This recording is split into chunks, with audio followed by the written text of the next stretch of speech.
Rabbi इश्रह ली सदरी वयस्सिर ली अमरी वहलुल उक़दतम मिन लिसानी यफ़क़हू क़ौली। अल्लाहुम्मा अरिनल हक़्क़ हक़्क़न वरज़ुक़ना इत्तिबाअहु व अरिनल बातिला बातिलन वरज़ुक़ना इज्तिनाबह। आमीन या रब्बल आलमीन। सूरह सजदा की आखिरी दो आयत देखेंगे इंशाअल्लाह। अऊज़ु बिल्लाहि मिनश शैतानिर रजीम। बिस्मिल्लाहिर रहमानिर रहीम। व यक़ूलूना मता हाज़ल फ़त्हु इन कुन्तुम सादिक़ीन क़ुल यौमल फ़त्हि ला यंफ़अुल्लज़ीना कफ़रू ईमानुहुम वला हुम युनज़रून फ़अअरिद अन्हुम वंतज़िर इन्नहुम मुंतज़िरून। आखिरी तीन आयत हैं, तीन आयत हम देखेंगे। व यक़ूलूना मता हाज़ल फ़त्ह, वो कहते हैं, कौन कहते हैं? अहले मक्का कहते हैं। किससे कहते हैं? मोहम्मद सल्लल्लाहु अलैहि वसल्लम से कहते हैं कि हाज़ल फ़त्ह, मता हाज़ल फ़त्ह, कब होगा ये फ़ैसला? इन कुन्तुम सादिक़ीन, अगर तुम सच्चे हो, यानी अगर तुम सच्चे ही नबी हो मोहम्मद सल्लल्लाहु अलैहि वसल्लम, और तुम्हारा जो दीन और जो तुम दावा का काम कर रहे हो ये सच्चा है, तो फिर ये इतने सख्त हालात क्यों हैं मुसलमानों पर? इतने परेशान क्यों हैं मुसलमान? मक्के का जो दौर था 10-12 साल का शदीद सख्त दौर था, वो गुज़र रहा है और उसमें मुसलमानों को कोई ऐसा सच कामयाबी हासिल नहीं हुई थी। मुट्ठी भर लोग ही ईमान लाए थे। असल तो कामयाबियाँ तब हासिल होना शुरू हुई जब मदीने में गए हैं, हिजरत के बाद मामलात बदले। तो वो कह रहे हैं कि क्योंकि वो दुनिया परस्त लोग थे ना, जैसे हम भी दुनिया की बुनियाद पे फ़ैसला करते हैं, हम में से अक्सर भी कि किसकी दुनिया कितनी खुशहाल है, वही उतना कामयाब है। तो वो भी कहते हैं कि क्या कामयाबियाँ तुम्हें मिल रही हैं? अगर तुम सच्चे हो तो ये फ़ैसला कब होगा? तो एक तो मुराद इससे ये है कि तंज़ भी कर रहे हैं और अपने आप को दुरुस्त भी समझ रहे हैं। मुसलमानों की जो ज़बू हाली थी, जो जिस परेशानियों में वो मुब्तला थे, वो तो आजमाइश थी ना उनका। मुसलमानों का ईमान पक्का किया जा रहा था, उनके दिल में ईमान रासिख किया जा रहा था, तो वो उसी तरह के हालात भी बनते रहे। लेकिन वो ज़ाहिर की बुनियाद पे कह रहे हैं कि ये अगर वाकई तुम सच्चे हो मोहम्मद सल्लल्लाहु अलैहि वसल्लम, तो ये अभी तक ये वाज़े क्यों नहीं हो गया? तुम्हारी झोली में और तुम्हारे कदमों में कामयाबियों के ढेर क्यों नहीं लग गए? तो वो यक़ूलूना मता हाज़ल फ़त्ह, तो वो कहते हैं कि कब होगा ये फ़ैसला? इन कुन्तुम सादिक़ीन, अगर तुम सच्चे हो, कब ये चीज़ें तुम्हारी बदलेंगी और उरूज आएगा? और अगर वाकई तुम सच्चे हो और तुम्हारा दीन सच्चा है, तो क्यों फिर अभी तक तुम सारे के सारे मुसलमान पिस रहे हो? कुल यौमल फ़त्ह, तो अल्लाह रब्बुल इज़्ज़त फरमा रहे हैं कि कह दीजिए कि फ़ैसले का दिन। अब यहाँ पे क्या मुराद है? क़यामत का दिन है। मुराद यहाँ क़यामत का दिन है कि क़यामत का दिन, असल फ़ैसले का दिन तो क़यामत का दिन है।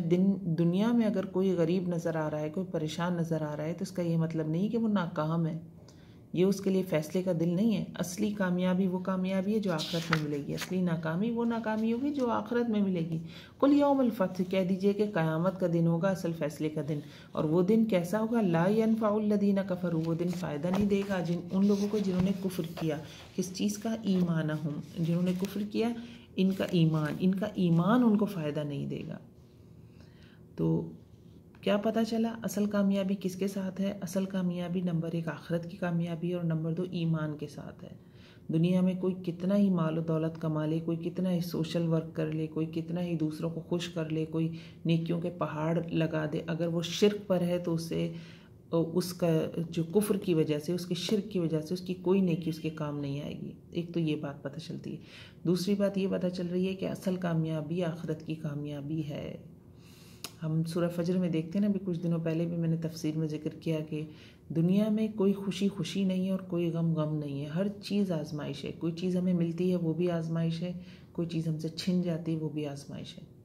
असल मिलना या छिनना क्या है? वो आखिरत का मिलना या छिनना है। तो अल्लाह रब्बुल इज़्ज़त वहाँ हमें ऐसा बना दे जो हमें मिलता ही जाए। दुनिया में हम किस कदर डिप्रेशन में चले जाते हैं जब कोई अजीज़ चीज़ हमारी हमसे जुदा हो जाती है, तो वो असल में क्या है? वो तो असल में एक आजमाइश है फ़कत।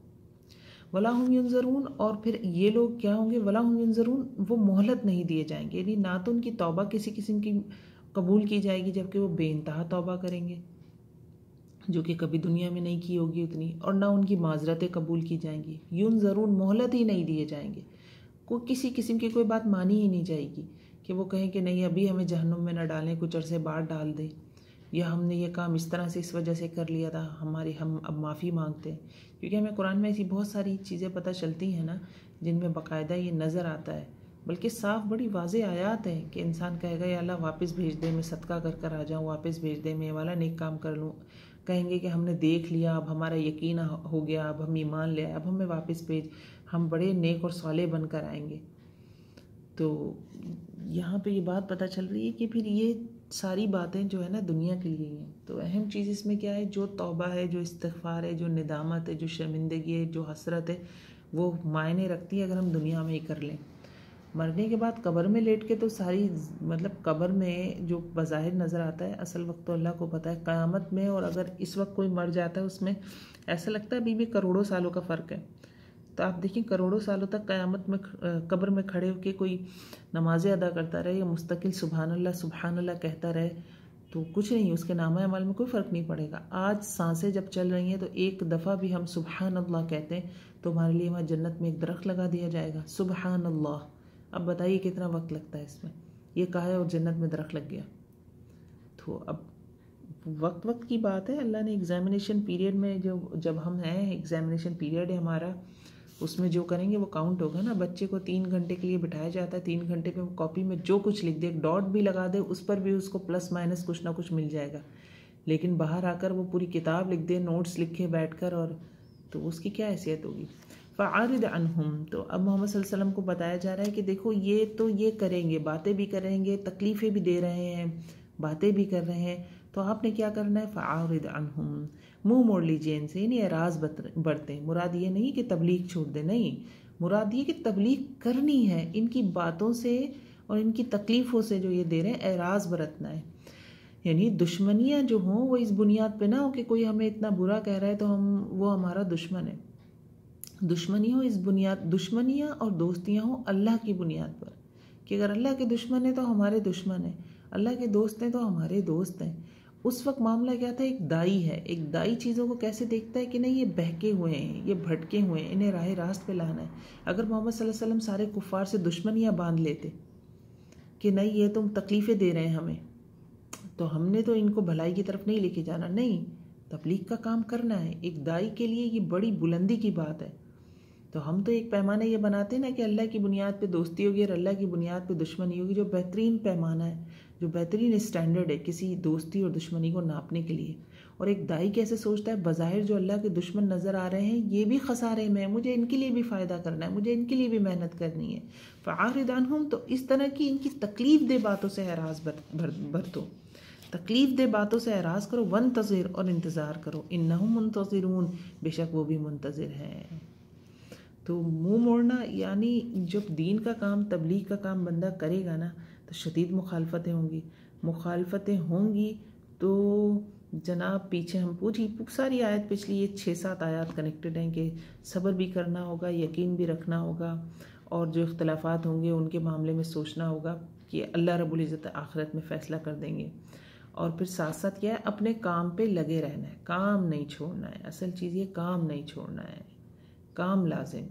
हम जब कोई जॉब करते हैं किसी कंपनी में, किसी ऑफिस में, तो अच्छे बुरे हालात आते हैं। अभी पूरा पेंडेमिक गुजरा कोरोना का, तो लोगों ने वर्क फ्रॉम होम किया और अभी भी कर रहे हैं, काम नहीं छोड़ा। काम छोड़ा तो दुनिया रुक जाएगी, दुनिया रुकी ज़िंदगी रुक जाएगी। तो जब हम दुनिया के काम नहीं रोक सकते तो हमने ये वाले काम कैसे रोकने। तो ये काम चलता रहे, तो अल्लाह के कलाम को आगे लेके जाएंगे। परेशानियाँ आएंगी, मुसीबतें आएंगी, ज़रूर आएंगी, आजमाइशें भी आएंगी। और सबसे बड़ी आजमाइश तो अपनी ज़ात पे आती है, क्योंकि जितनी नसीहत है, जो पढ़ा रहा है वो तो बहुत बड़ी आजमाइश में मुब्तला है।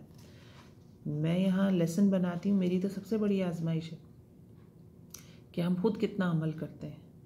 तो हम गिरते पड़ते अल्लाह तक, अल्लाह रब्बुल इज़्ज़त हमें खुद तक पहुँचा दे।